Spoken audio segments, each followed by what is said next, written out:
जिस तरह की सियासत को लालू जी ने अपनी पूरी ज़िंदगी भर बरतने का काम किया, उसकी गूंज सिर्फ हिंदुस्तान की सीमाओं तक सीमित नहीं रही, बल्कि देश के दुनिया के अलग अलग कोनों में उनकी इस तरह की सिद्धांतवादी राजनीति की चर्चा होती रही। सऊदी अरब में एक लालू चौक है।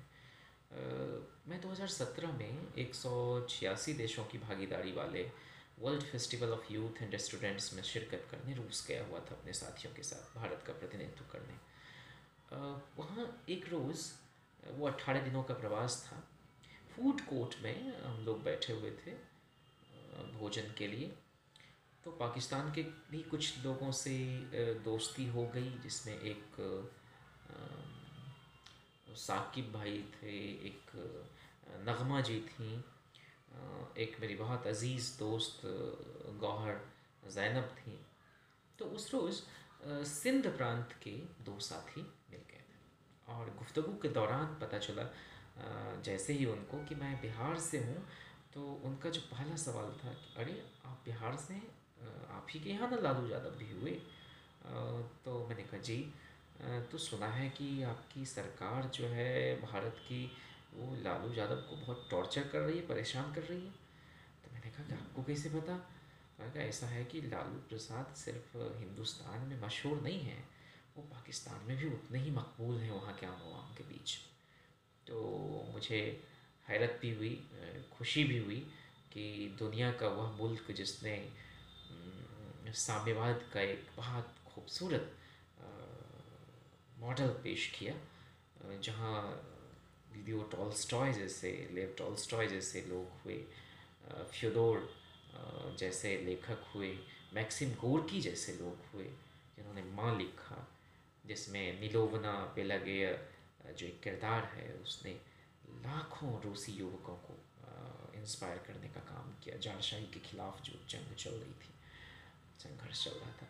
तो उन्होंने उनसे मैंने कहा कि भाई, आप सिंध से आते हैं और आप ही के सिंध प्रांत में हमारे यहाँ होम मिनिस्टर हुए, इंफॉर्मेशन ब्रॉडकास्टिंग मिनिस्टर रहे, लीडर अपोजिशन लोकसभा में रहे, एल के आडवाणी। उनको लालू जी ने हमारे बिहार के समस्तीपुर में अरेस्ट किया, क्योंकि वो कम्युनल हेट्रेड और कम्युनल वायलेंस फैलाने के काम में उस वक्त लग गए थे। तो एक सिंधी होने के नाते आपको ज़रा भी बुरा नहीं लगा? तो उनका जो जवाब था, उसको सुनकर और उसको याद करके आज भी मेरा रोया सिहर जाता है।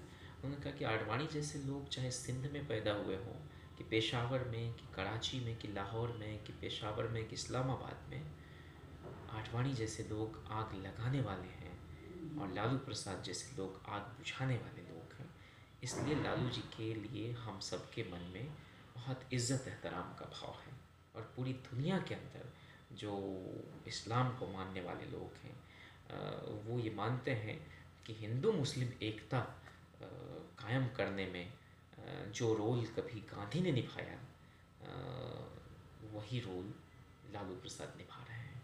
ये और बात है कि मुर्दागिरी हमारे समाज में छाई हुई रहती है। ये मुर्दों का देश है, यहाँ ज़िंदा लोगों के बारे में सच्ची और अच्छी बातें नहीं की जाती। तो हम सब काफ़ी उस चर्चा के दौरान हंसे भी। हमने फैज़ को भी याद किया, हमने हबीब जालिब को भी, और ख़ान अब्दुल गफ़्फ़ार ख़ान, जिनको बहुत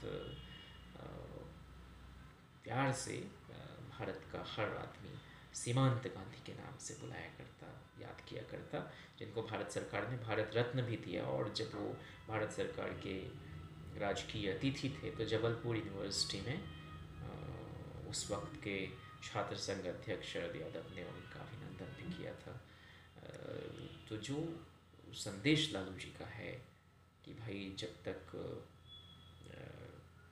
इंसान रहेगा तभी तक कोई इख्तलाफात भी होते रहेंगे, तभी तक कोई वैचारिक मतांतर भी होता रहेगा। इंसान ही नहीं रहेगा तो फिर तो सारी बातें ही ख़त्म हो गई।